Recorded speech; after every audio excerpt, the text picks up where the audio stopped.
educação técnica e um símbolo de resistência racial. Seu nome segue vivo em escolas, universidades e instituições que homenageiam a memória de quem ousou pensar no futuro do Brasil, não apenas como um país de elites, mas...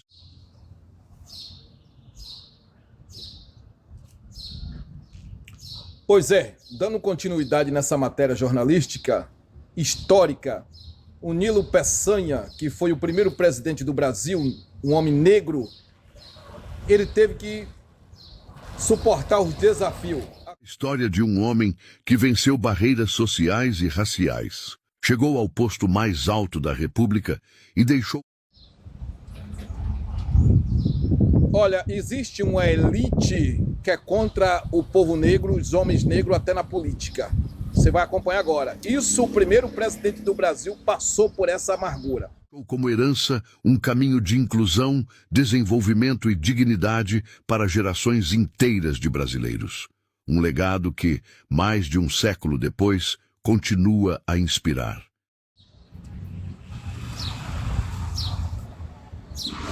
Agora eu quero dizer para você que esse homem que mudou a história do Brasil, ele foi alvo de ataque por causa da cor. Ele que trouxe as escolas, profissões para o Brasil e profissionalizou os profissionais que existem hoje. Acompanhe a matéria. Nilo Peçanha, o primeiro presidente negro do Brasil. Nilo Procópio Peçanha nasceu em Campos dos Goitacazes, no Rio de Janeiro, em 1867. Filho de uma família humilde, seu pai, um pedreiro de origem portuguesa, e sua mãe, uma lavadeira descendente de africanos, carregava em sua origem a força da diversidade brasileira. Descendente de portugueses e de uma mulher negra, Nilo enfrentou preconceitos sociais e raciais ao longo da vida, mas transformou essa condição em motivação para lutar por um Brasil mais justo, moderno e inclusivo. Inteligente, disciplinado e dotado de grande oratória, formou-se em direito e logo iniciou uma trajetória política brilhante, marcada pela articulação, coragem e visão de futuro. Sua ascensão foi meteórica. Deputado, senador, governador do Rio de Janeiro e vice-presidente da República.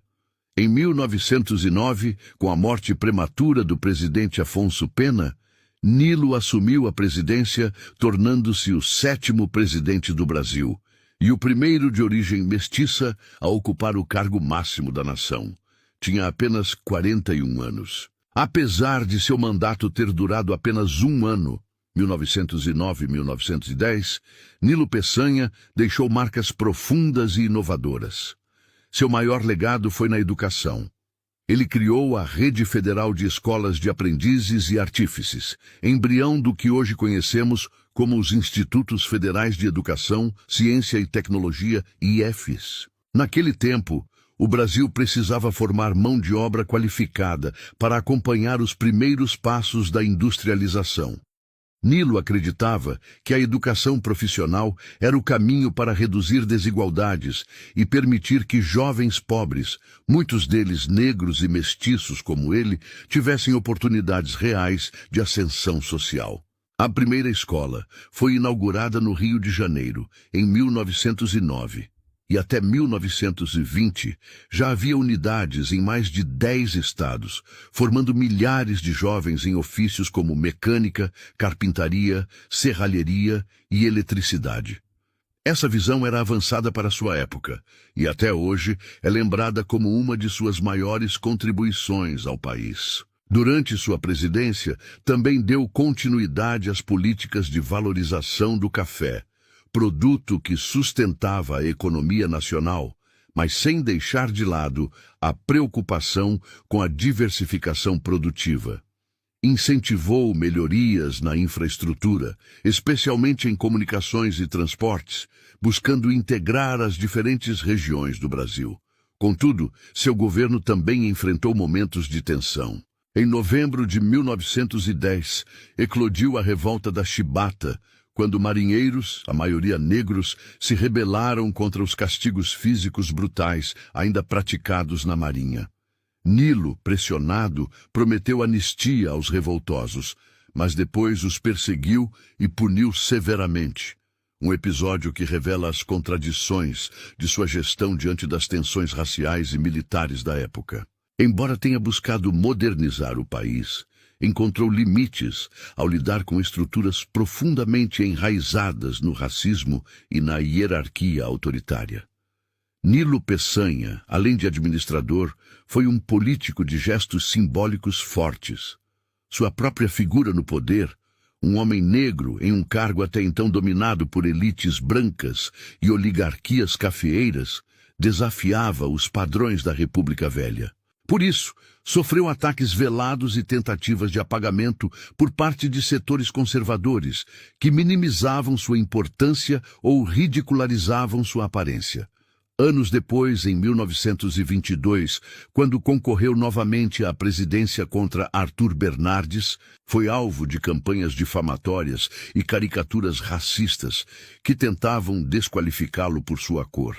Um triste reflexo do racismo estrutural que persistia mesmo entre as elites republicanas. Mesmo assim, manteve-se firme, sereno e respeitado. Após deixar a presidência em 1910, Nilo ainda seria ministro, senador e figura central da política nacional, até sua morte em 1924, aos 56 anos, vítima de tuberculose. O legado de Nilo Peçanha vai muito além de seu breve governo. Ele é lembrado como um exemplo de superação, um visionário da educação técnica e um símbolo de resistência racial. Seu nome segue vivo em escolas, universidades e instituições que homenageiam a memória de quem ousou pensar no futuro do Brasil. Não apenas como um país de elites, mas como uma nação de oportunidades para todos. Assim, a história de Nilo Peçanha é a história de um homem que venceu barreiras sociais e raciais. Chegou ao posto mais alto da República e deixou como herança um caminho de inclusão, desenvolvimento e dignidade para gerações inteiras de brasileiros. Um legado que, mais de um século depois, continua a inspirar.